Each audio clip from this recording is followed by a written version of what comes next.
As you can see, this vinyl top is not only really dirty, but it has a lot of stains in it from fluids like engine oil, transmission oil, from being parked underneath of another car on a car lift. So for a top this bad, I'm going to machine scrub this vinyl top. It might be the only way to try to bring it back to life. If you have a top in good shape or this newer, do not use this technique.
Here are the results after machine scrubbing this vinyl top.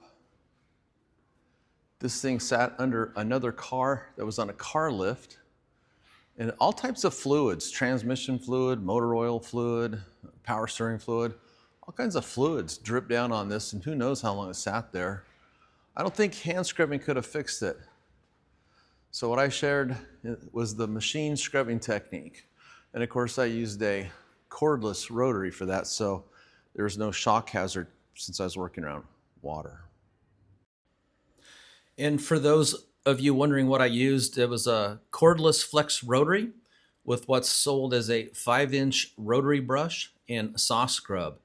And again, I just want to put this out there, make it very clear. This is not how you clean a vinyl top in good shape. This is for an extreme makeover for a vinyl top in bad shape.